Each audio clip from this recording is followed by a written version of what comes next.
You're listening to My Comic Life on the My Comic Life Podcast Network.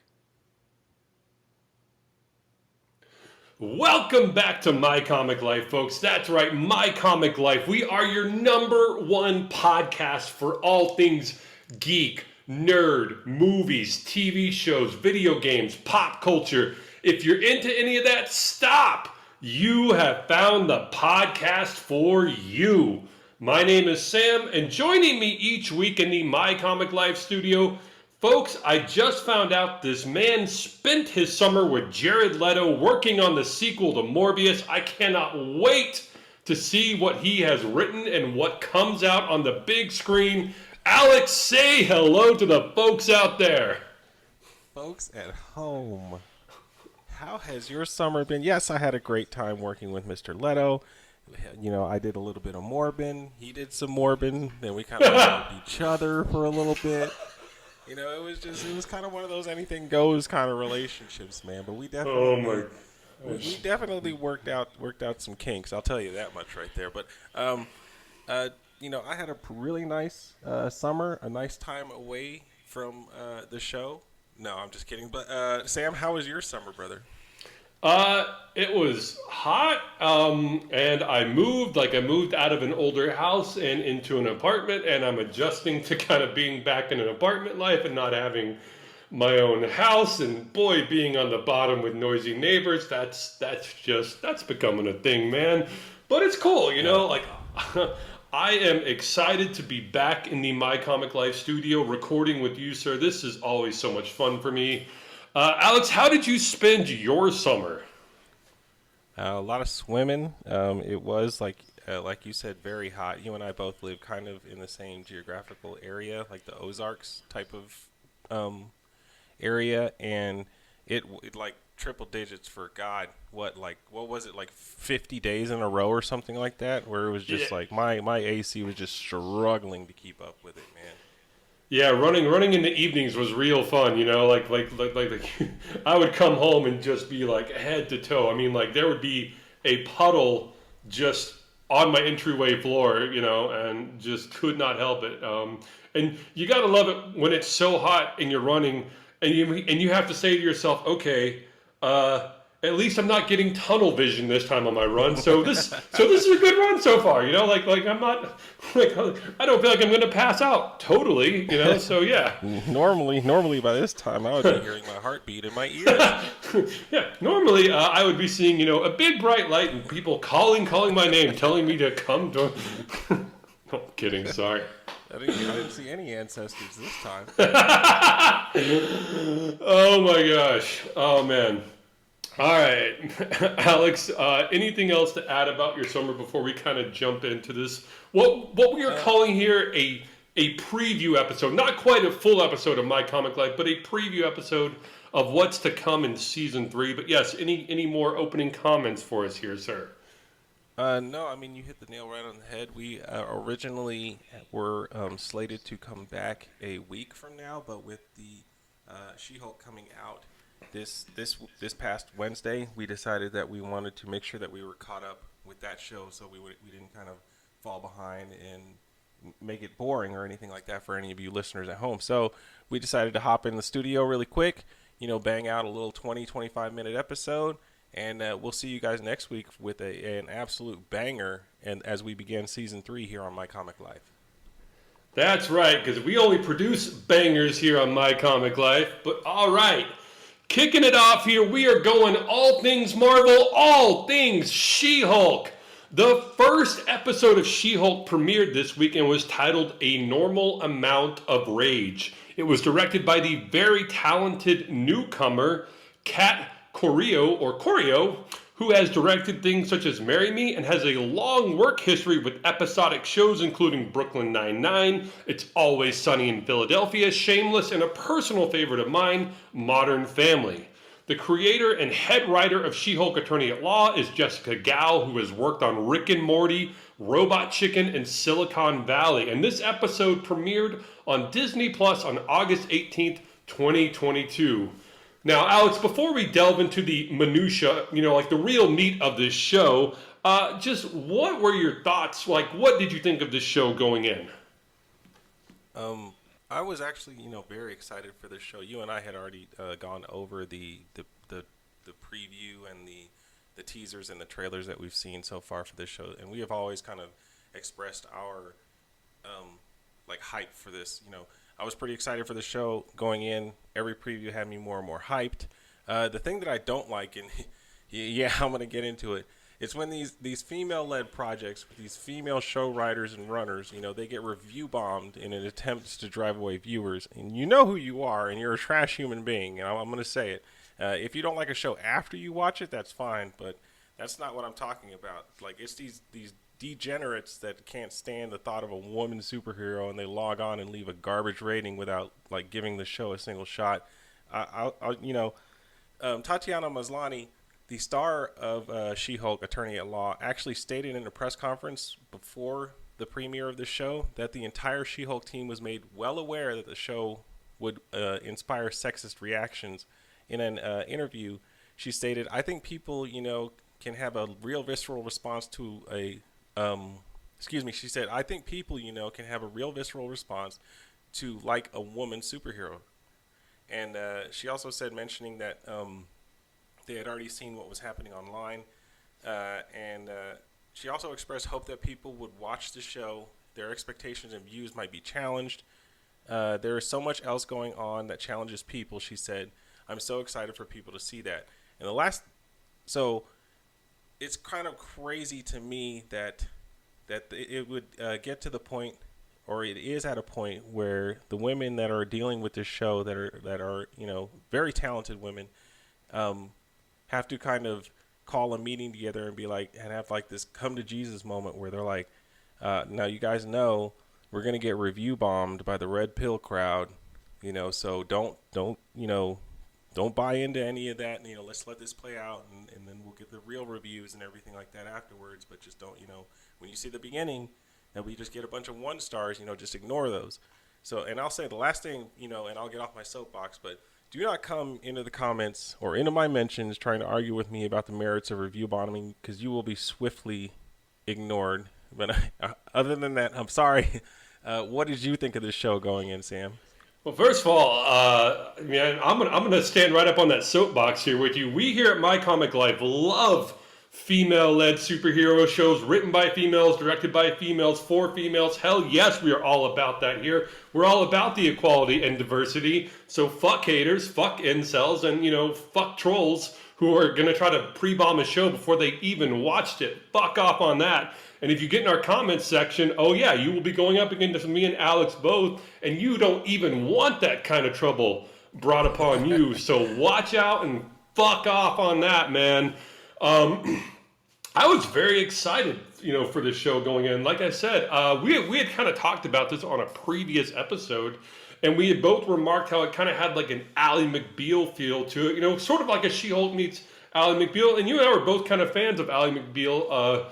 Watching that show, I had only ever really seen She-Hulk on the UPN 90s Hulk cartoon, and she had only showed up there. Like, I knew a little bit about her background, wow, background in history, but I can't say I've ever really read a She-Hulk comic. But again, though, like just, seeing the writing, seeing the effects of the show, I was very excited to watch it and just to see what this was all about. So no, initially yes, just very excited, very very curious. Liked the casting, thought everything looked great and couldn't wait to find out more. That being said, Jessica Gow leads an extremely talented writing team comprised, as we said, mostly of women. Alex, do you think packing the writer's room with the female perspective added a new dimension to this Marvel show? I think Jessica Gow, and like you said, she is super duper talented. You had mentioned before that she had previous work with Rick and Morty. The episode that she actually helped, or she actually was the lead writer of, was Pickle Rick. Super popular episode, one of their best episodes they've had. And she was the lead, she helmed that. So kudos to her. Her sense of humor is very funny, very apparent in the show. She is the third Disney Plus series, or She-Hulk is the third Disney Plus series with a female lead writer, following Jacques Schaefer for WandaVision, and the following the spinoff Agatha Coven of Chaos that's going to be coming out, and we also had Ms. Marvel with Bisha K. Ali. Um, so I like to see more, especially with these shows that are female character centric. I do think that yes, they do need to be written from a female perspective, because otherwise there's going to be, it becomes like disingenuous, and it becomes hard to relate to when you're a man writing for a woman's perspective, or even a woman writing for a man's perspective, or anything like that. I will say that in an interview with Lifehacker Australia, Jessica Gow remarked, "We all had these experiences. Everyone had a different perspective and point of view, and we just mined each other's lives. I think this variance allows a show like She-Hulk to address many issues that modern women face with a superhuman twist." And I think that that is very apparent, even in this very first episode, with a lot of the, and I tend to do it myself. I am an over-explainer when it comes to, and, I work on it, but it's just who I am at heart. And so it was just really funny to see it, and to have She-Hulk actually, point that out. And I felt like when she was talking to the camera, it's like she was talking to me, being like, "Hey man, you're over explaining it, it's fucking annoying." And so it was kind of one of those almost a surreal moment while watching a show. And I don't think I've ever experienced anything like that, and I don't think I ever would, unless it was a property like She-Hulk. But I mean, do you think that with the amount of female talent that's in the writer's room, do you think that it added a new dimension to this show? Oh, 100%. I think it made it more authentic, made it more real. I think you said it best there, Alex. Women should be writing for women, and especially if it's not going to be like a male female show, it's predominantly going to be a female show. Women, again, like you said, like men, wouldn't be as authentic in writing things from a woman's perspective, and vice versa. I mean, don't get me wrong, you can still have great episodes written by men and women for men-led shows and female-led shows, but I think, like you said, I think if it's going to be a predominantly female-led show, then yes, you should have a predominantly female writing room, because they can add their own personal touches and experiences, and like little nods to humor here and there that they've gone through, that just make the show feel more real. And like you put it best, yes, I am guilty of it too. I catch myself double explaining or over explaining things sometimes. I've caught myself apologizing to my female friends before, being like, "I am so sorry." I'm like, "I am way over explaining this." I'm like, "You're smart, you get this, you don't need me to overdo this for you." And then I have apologized before. "I'm so sorry. I am, like you, Alex, I really like to, it's just in me to go into great detail. Clearly, you can tell with this show here, man. I like to talk, and I like to, really express my opinion in great detail. But yeah, there are times I've caught myself where I've been like, "I'm so sorry. I am way over explaining myself here. You got this. Just, go. You're awesome." So yeah, but no, definitely. Like I said, you put it best. If this is going to be a female-led show, there needs to be a mostly female-led writing room, because, again, repeating myself to you, Alex, it just adds more insight and makes the show feel more real. But yeah, jumping into the show here. Before a court case, lawyer Jennifer Walters tells viewers about an incident a few months ago where she and her cousin Bruce Banner were intercepted by a Sicarian spaceship and crashed their car. While attempting to get Banner to safety, Walters was cross-contaminated by his blood, causing her to transform into a Hulk. Afterwards, Walter was taken to Banner's secret laboratory in Mexico, where he explained her special genetic condition and offered to help her control her powers. Though she was able to effortlessly handle Banner's training regime, she expressed displeasure over the idea of becoming a superhero and abandoning her normal life. She attempted to leave, but was stopped by Banner, and the two got in a fight. Banner reluctantly accepted Walter's wishes and bid her farewell. Back in the present, the court case that Walters was involved in is interrupted by a woman violently bursting through a wall, and Walters transforms and easily defeats her in the courtroom. Um, Alex, what did you think of this slight twist on She-Hulk's origin, and like, what did you think of this episode overall? Well, I looked up the comic book origin of She-Hulk. Um, it says operatives of Nicholas Trask, a crime boss who had crossed paths with her father previously, shot and seriously wounded her on a day that Bruce Banner happened to be in town for a visit. Since no other donors with her blood type were available, Banner provided his own blood for transfusion, as they already shared the same blood type and DNA. His radioactive blood, combined with her anger, transformed Jennifer into a green-skinned She-Hulk when the mobsters tried to finish her off at the hospital. So, in this rendition, it's slightly altered. I think they did this for budget or time constraints, but I do like that they involved the Sakaar, because to me this means that the MCU is not done with that planet, and it gives me hope that for the rumors of that, that we're going to get that World War Hulk production that I've been wanting so bad. Um, so I do like that they kind of switched it up a little bit. They kind of stayed the same, but it's kind of like they fast tracked it really, and they, like I said, they also made it canon to the story that we've had so far. Because even in the later on, when she wakes up and she's doing her training regimen, and Jennifer Walters is like, was that a spaceship? And he's like, yeah, it was Sakaar, I should probably check on that. Like he's like I'm gonna look into that in a little bit here. And it's just like, oh, come on, please, man, I need to see this World War Hulk. But for right now, man, what did I think of this episode? Man, it was really good. I liked it as an introduction. I got to see two Hulks fight. That was cool. They really kicked each other's asses. It was really funny. Like, I wasn't a big She-Hulk fan going in. Like, I hadn't read a whole lot of She-Hulk. But I may start because especially the way that Tatiana Maslany, who plays, Jennifer Walters and She-Hulk, how she depicts She-Hulk as far as, when Bruce was surprised that she was like, lucid and able to talk and communicate as a Hulk and everything, and she just basically kind of breaks it down where it's like, women, where it does make sense, where it's like, why would a woman go through the same things that a man did when he became Hulk? Because a woman is not just physically different, but like the mentally different, emotionally different from a man. So it's like, why would they be the same on that fundamental level? Why would there be one book to kind of explain it all when women do lead completely different lives?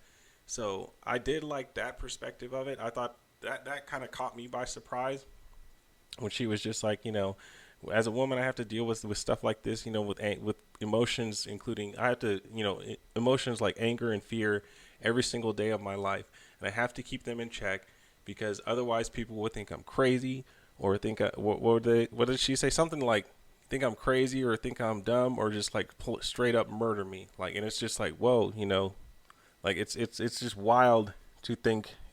My eyes were kind of like open on a few things watching this show, and I do like shows like that, and it had the Hulk in it, so it's like, I this first episode was really good for me.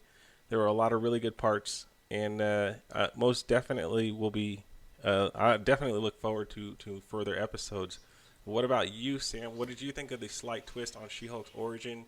And, you want to give me a brief breakdown on what you thought of the episode? Oh man, yeah, I kept on thinking that she's going to get in a car wreck. She's going to get shot. Something's going to happen that's going to, cause her to, of course, have to get a blood transfusion from her cousin. I did kind of like the twist. Yes, I liked throwing the Sicarian bit in there, because yes, that still teases a possible World War Hulk.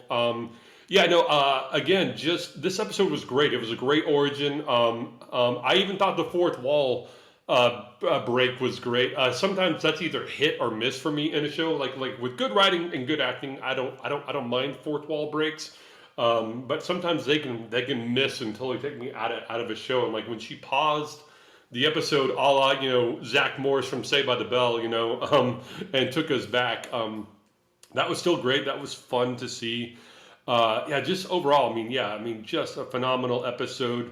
And yeah, like you said, she gives this whole great speech when like Mark Ruffalo's baffled at how she's able, to control her rage and be so in control of the Hulk. And she's like, I have to control my rage every time I get catcalled crossing the street, or every time I get hit on at a bar, or every time a man talks down to me. Like I have to control my rage every single day. Like I've been doing this all my life. And honestly, my heart kind of broke right there. Like I really felt sad at that part, because I was like, that was almost like a fresh perspective for me. Like I just didn't see that coming, or like I've never thought about it from that perspective before, about how much women have to just sit on their anger and sit on their rage. And it touched me, and like I was hurt and sad for her at that part. So you brought up World War Hulk, and this is just a minor little observation. Um, at one point, Mark Ruffalo, or yeah, David Banner, Bruce Banner, is like, like, am I feeling jealousy? Like I'm actually jealous at like how in control and how quickly, um, she got a hold of her powers, and she got the hold of her Hulk powers. And this was intriguing to me because, like, when you find out in Infinity War, Mark Ruffalo had to like go off and like commune with the Hulk and like create this genius Hulk, and like he thinks he's got it all under control. But like I'm wondering if this jealousy of his cousin, and like seeing how quickly she got a hold of her powers, and how she's able to lead a normal life outside of the Hulk without having to wear like any like mechanisms to suppress her Hulk. I'm wondering if that's going to kind of unhinge him a little bit, get him a little bit jealous, and like let that more kind of anger dominant Hulk personality take hold, and that's how we're going to kind of get a launching point for World War Hulk. Maybe I should have saved that for a tinfoil hat time. I don't know. Um, Sorry, that was just a little side tangent, but no, this was just a fantastic episode, and like I loved everything about it.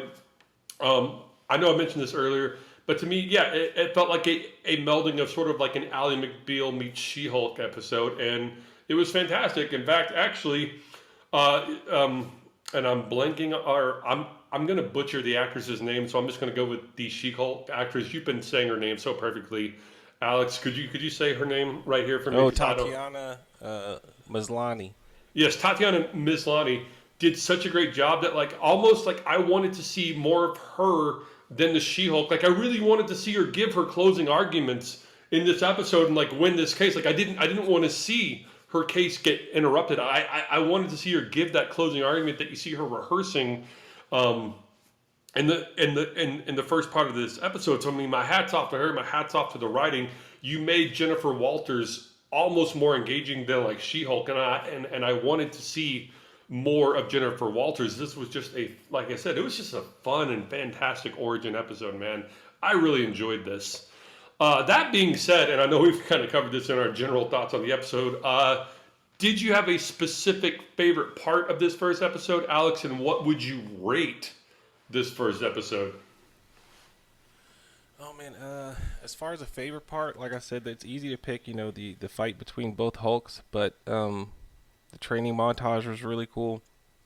But I think above all, it was, yeah. I think it, like you definitely hit the nail on the head. It was Jennifer Walters. She was a very likable person. Um, I found myself rooting for her pretty quickly. Within the first episode, you're just like, okay, this is, she's a really nice person. She's funny. She's witty. And very intelligent. You could tell that she's kind of like blue collar, hardworking. She ticks all these boxes and stuff where it's just like, okay, yeah, I'm rooting for her. And then on top of that, she becomes one of the most powerful people on the planet, and then doesn't even want it. And it's, it's like she doesn't want to be here. She just wants to go back to her normal life. She got put in this position, and it's just like all this stuff where you just completely relate to it. And Tatiana pulls it off like masterfully. You can tell that she's really comfortable with comedy, very comfortable with fourth wall breaking. It was an extremely funny show. I even liked when she had kind of crawled out of the wreck, and she went to that like club or slash bar or whatever, and those women busted in her in the bathroom, and they Yes. were like, "Oh, honey, he does not care. Whoever did this to you does not care about you." And everybody, to me, it was like, is this what how women have to kind of relate to each other as far as helping out each other when they see when a woman sees another woman in distress, that they all come together and kind of helped her out. And then she goes out there and she's probably about to like murder all three of those guys, and Bruce kind of saves their lives. But it was I think the comedy altogether was probably my favorite part of this episode. I didn't think that it was going to be that funny, especially it being a live action Marvel show. But it was like there were more than a few times where I was actually laughing out loud. Well, what about you, Sam? What was your favorite part of the episode? Definitely, Kale. Multiple favorite parts. The training montage for sure. I mean, that was just great to see. We're gonna need a montage. Um, yeah. So no, I definitely loved the training montage. Yes, loved the bathroom scene where all the women came together to support her. Uh, just those little female touches, those little female insights. Like we were touching on when she's telling Bruce, like, hey. The reason I'm so in control is because yes, I have to control my anger, because of this or that, or else I would straight up murder somebody every day if I fully let go. Yeah. So, but I mean, mainly yes, like the training montage, but also yes, Jennifer Walters, just seeing her in those first few minutes, preparing her closing arguments, and then trying to have a guy be like, well, I think I should deliver the closing arguments, and her again just having to fight for her place there. It was just like I said, it was just really great. But yeah, definitely for me, of course, yes. The training montage, like her getting woken up by the air horn, the saw blades. I mean, all that stuff was just great. Definitely would rate this one probably an 8.9. I mean, almost. I mean, just a solid B plus, strong B plus episode, almost borderlining on an A. Alex, I didn't catch it there. Did you give this a rating yet? Did you give us an 8 point? I definitely would tend to agree with you, Sam. I would probably give this like a high eight, like eight, anywhere in the. I'd probably give it an 8.5 for sure. It was All it right. was a really strong episode. I would watch it again. It's only 30 minutes, so it's kind of it's over with before you have any you know any kind of dragging or anything like that. It was it's a very lean 30 minutes. There's not a lot of fat on this as far as like bloated storylines or anything like that. So a very strong 8.5 for me. All right, tinfoil hat time. I kind of already went off on this tangent, my bad. But Alex, I'm gonna of course, turn this over to you first, since you've already kind of heard my tinfoil hat theory. Tinfoil hat time here. Put them on. Let's sync up our brain waves here, Alex. Tinfoil hat time. What do you think is going to happen in future episodes? Oh man, I think that we this is not the last that we're going to see of Titania. I think she gets um, boosted somehow. She finds some kind of magic gem. She makes a wish. I don't know, but she's going to become way stronger, and I think she's going to actually beat She-Hulk to within an inch of her life, like she does in the comic books. So, that is my tinfoil hat. Is that this is not the last we have seen of Titania, and I think that she is going. The next time that we see her, she is going to win the fight. What about you, Sam? Well, this was kind of given away in the trailer, so this isn't much of a tinfoil hat theory. But yes, we know that her law company launches a metahuman or superhero human division. I think she's going to have to defend. I think she does defend Blonsky and possibly gets him off. You know, Other than that, I think she's going to run up against and excited about this. It would be awesome to see these two just square off in court. And like, I don't want her to be She-Hulk. I want her to be Jennifer Walters. But I think she's going to run up against Matt Murdock, and either they're going to take a case together, or they're going to be on opposing sides of a case together. And you're going to get to see Matt Murdock and Jennifer Walters square off in court. I would love that. I would love to see them square off as lawyers with nobody busting through a courtroom this time. just like I know that may be like a little, like anti to what this show is going to be about, but please just give me 10 to 15 minutes of Charlie Cox and her as Matt Murdock and Jennifer Walters just squaring off in court. I would love to see that. I hope I get to see it, because I know a spoiler, we do get to see a yellow suited Daredevil in this show at some point. But yeah, I would like to see these two square off in court. Any other tinfoil hat theories here, Alex? Hopefully, we get more runtime, I guess. Yeah. But I don't know if that's something that they're going to do. I don't quite remember how many episodes there are. I want to say it's like 8. But I would like to see. I guess maybe it's one of those things where it's like they kind of leave you wanting more, and I guess that's a good thing before it kind of grows stale. So hopefully they will. I know that the run times had leaked for episode 2, 3, and 4, so we're definitely not going to get over 30 minutes. I'm looking at it right now. In fact, episode 2, it says is only 23 minutes long, so my popcorn's not even going to have time to cool down.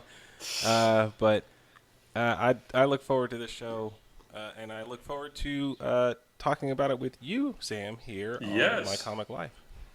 All right, folks. Well, this wraps up our what we're going to call our preview prequel episode into season 3 here. Quick shout out to our My Comic Life fan of the week. Our My Comic fan of the week is our co-host Alex, for having to put up with Jared Leto all summer, dude. I don't know how you did that. He's not that bad of a guy, man. Oh, I'm kidding. Yeah.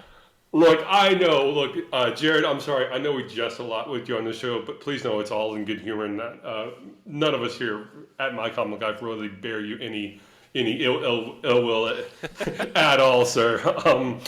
That being said, yes, Alex, you are My Comic Life fan of the week. Take a bow, sir. You are our wonderful writer on this show. So I mean, like, all these amazing words you hear come from this man right here. I'm just lucky enough to be able to, to like say these words and bring them to life a little bit. But I mean, kudos to Alex, sir.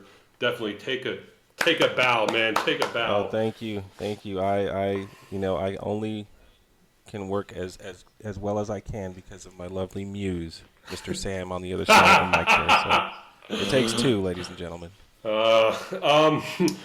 That being said, yes, folks, if you have any ideas for this show, we are a show for the fans, by the fans, of the fans. So email us your thoughts on the show at mycomiclife@gmail.com. I know it's a long email address, but guess what? My Comic Life is already taken. So again, that email address is all one word, real, mycomiclife@gmail.com. Email us your thoughts on the show. If you want to hear us talk more about Star Wars or Star Trek Strange New Worlds or the state of Star Trek right now, or if you want to hear us talk more about video games or, the looming future of VR and its impact on the video game landscape, again, email us your thoughts, real, mycomiclife@gmail.com.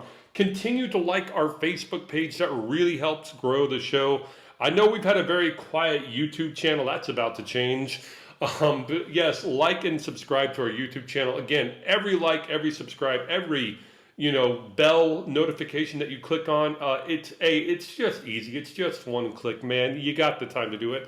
But B, it means so much to us, and it really helps grow the show. And so yeah, like I said, that is it for My Comic Life. Just a brief episode, just to make sure that we stay on a timeline here. Join us next week for our official first episode that kicks off season 3, as we go back to our traditional format of covering the biggest stories in comic book culture and continue to break down episodes of She-Hulk Attorney at Law. But until then, folks, ditch the herd, be a nerd, stay strong out there, my friends.